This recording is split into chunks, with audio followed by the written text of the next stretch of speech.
10 choses que vous ne savez pas sur Yu-Gi-Oh! Épisode 3, c'est parti.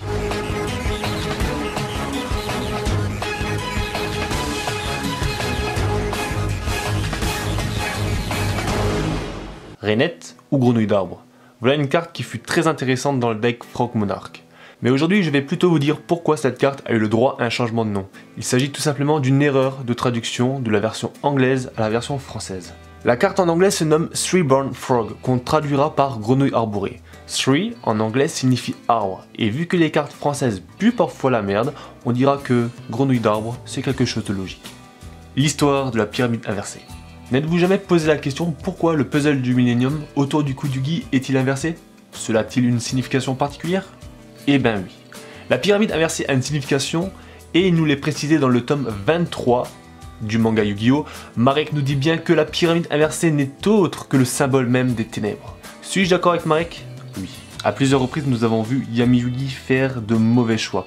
Je pense bien sûr à l'épisode au Royaume des Duelistes où il était prêt à sacrifier justement Kaiba pour arriver à ses fins, ou encore avec le saut d'Orichalque. Mais je ne vous en dis pas plus, je garde ce sujet pour une de mes futures vidéos. Savez-vous que la Kaiba Corp a été détruite?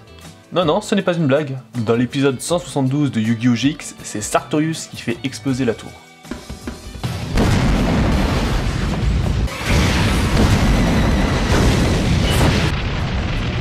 Mais on la retrouve dans Yu-Gi-Oh! 510, dans la Neo Domino City. Je vais vous parler de Miho Nosaka.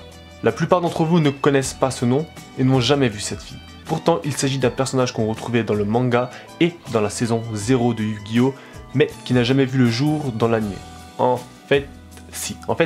Son nom apparaît une fois dans Yu-Gi-Oh! GX lors de la saison 4, épisode 168, quand Strowman fait disparaître un par un les habitants de Domino City. Le puzzle du Millennium. On y voit l'œil d'Uja, autrement appelé œil d'Horus. Cet œil est un symbole important en Égypte, puisqu'en plus d'être vu comme une amulette porte-bonheur, éloignant des maladies et des mauvais présages, il représente la victoire du bien contre le mal. Mauvais présages, enfin les éloignant contre les mauvais présages, non, pas trop non, parce que justement dans l'anime, Yugi lui arrive que, entre guillemets, des malheurs, vu qu'il est à chaque fois obligé de sauver le monde. Donc, ouais.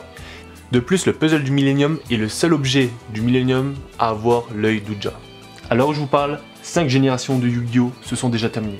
Duel Monsters, GX, 510, Zixal et Arc 5. Yusei est le seul héros à ne pas avoir goûté aux ténèbres. Yugi avec le saut d'Orichalque, enfin, plutôt on va dire Yami Yugi, Jaden avec le souverain ultime, Yuma en Dark Zexal et Yuya en Zark. Dans la saison 4 de Yu-Gi-Oh! GX, on retrouve Zen. Zen qui était en mauvais état face à l'ultime souverain lors de la saison 3, où il a eu justement un problème avec son cœur. Dans la saison 4, il arrête définitivement les duels, et il donne son deck Cyberdragon à son petit frère Cyrus.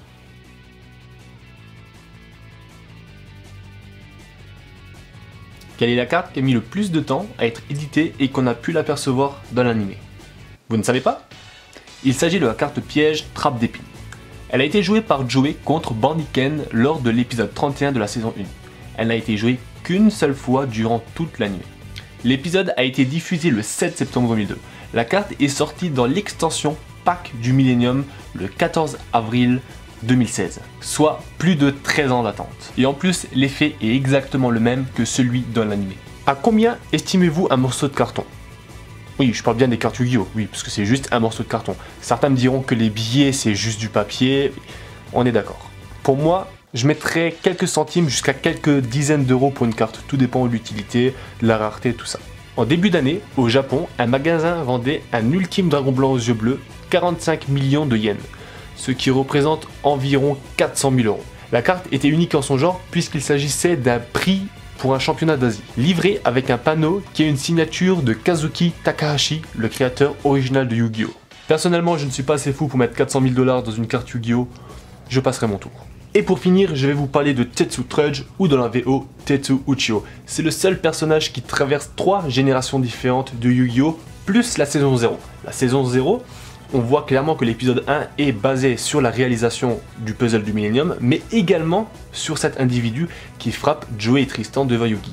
Dans la saison 1 de Duel Monsters, on voit clairement des flashbacks où on voit Joey et Tristan se faire frapper par Uchiho devant Yugi, mais rien de plus.